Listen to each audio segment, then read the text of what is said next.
just kind of wanted to show a flaw that we are running into with training.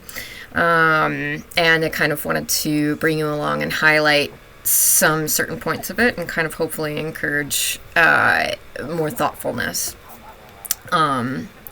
So what's going on here is I'm going to ask Trico to down. Down is a behavior that he has performed with precision many times. He's fast, he's clean, it looks beautiful.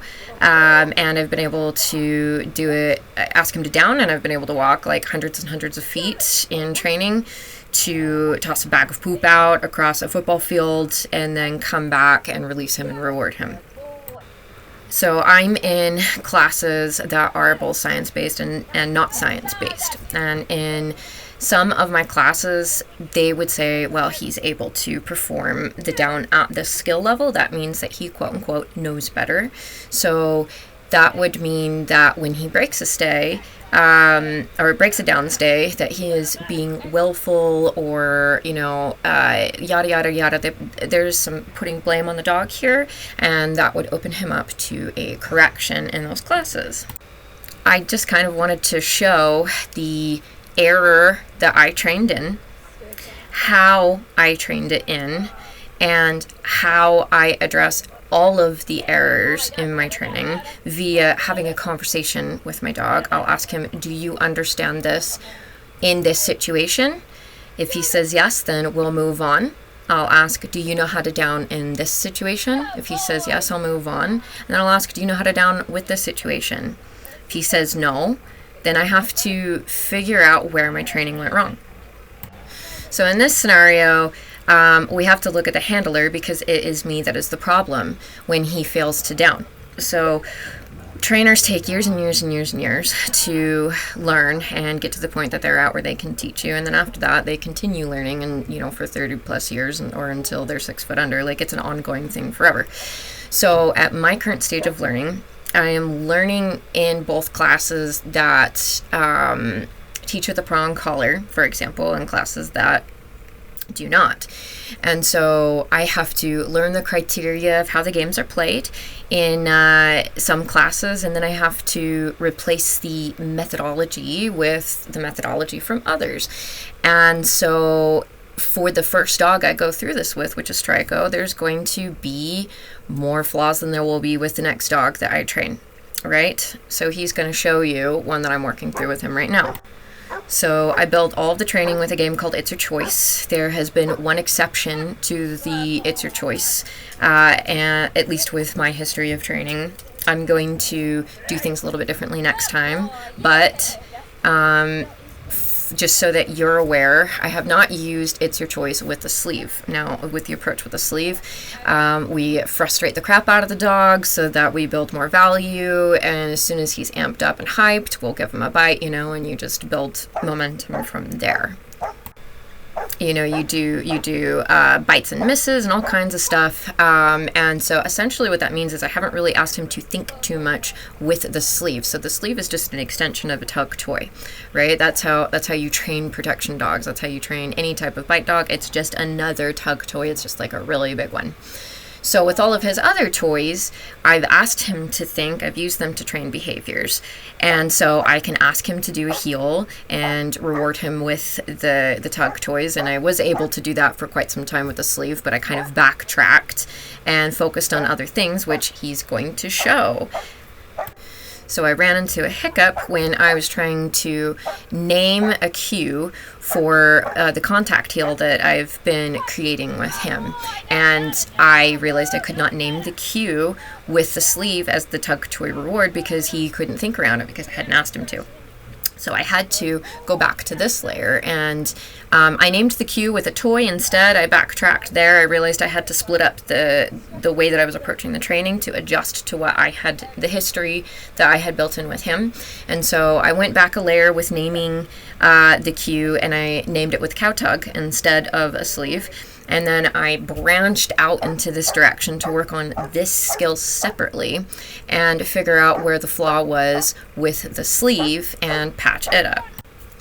it's pretty simple when you think of it as having a conversation with your dog. I will ask him a question. Can you down when there's nothing in the room and I'm just looking at you and I ask for your down? And he says yes, then we move on. Maybe I'll ask him, can you down if I'm bouncing a tennis ball in front of your face?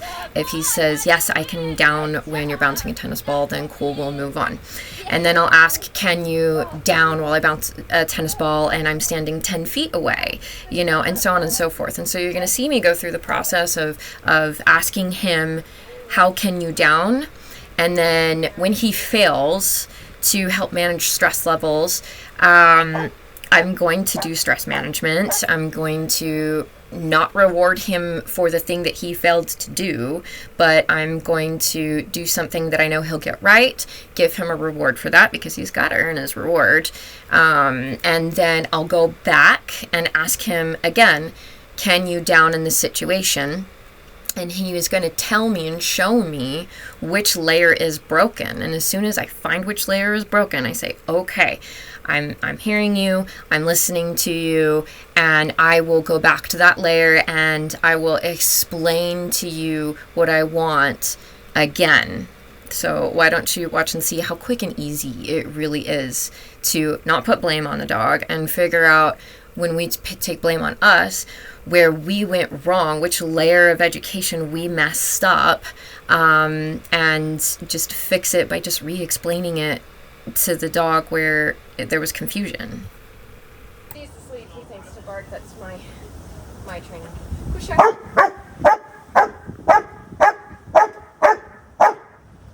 There's where we can't think. Put that away. Can you do it without the stick? Kind of. Thinking about it. Okay. Let's give you a different wind. Break. I see. Get it! Oh boy, I don't go. I can pay you for that one. I can pay you for that one. Out. Good. Up it up. Let's see if it's a distance thing. Uh-oh. Push out. That's not what I want. I can reward you for something. Good. Up. Okay, let's see if I can get it up close. Okay.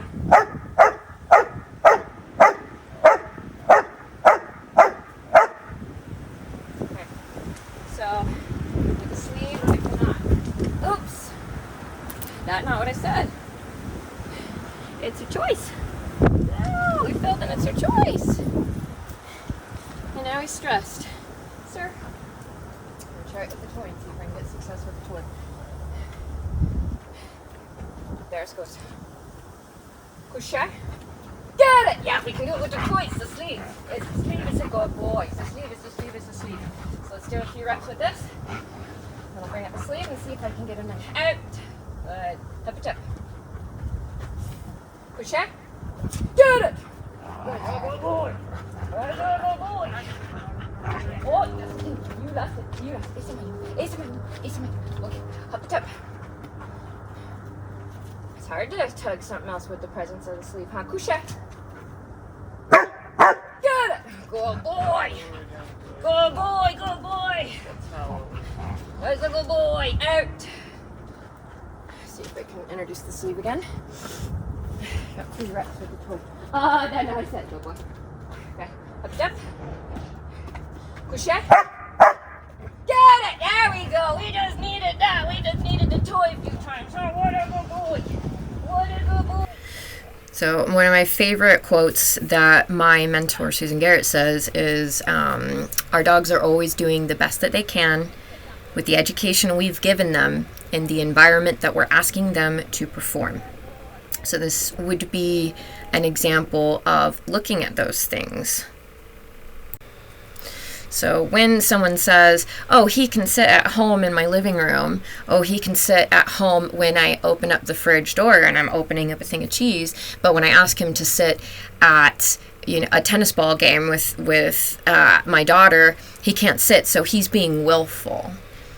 He's doing this, for X reason, but either way it's blame. And so I'm just showing that It's not the dog being willful. He's showing you which layer you did not prepare him for. You did not prepare him to sit at a tennis ball game. You did not prepare him to sit at a bunny farm.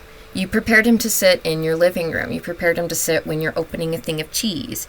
You know, you prepared him to recall at home in your backyard, but you didn't prepare him to recall for Trico off a female, right? Like, I need to prepare him to recall off a female. He cannot recall off a female dog right now. That's not him being willful. That's me not preparing him to do that yet.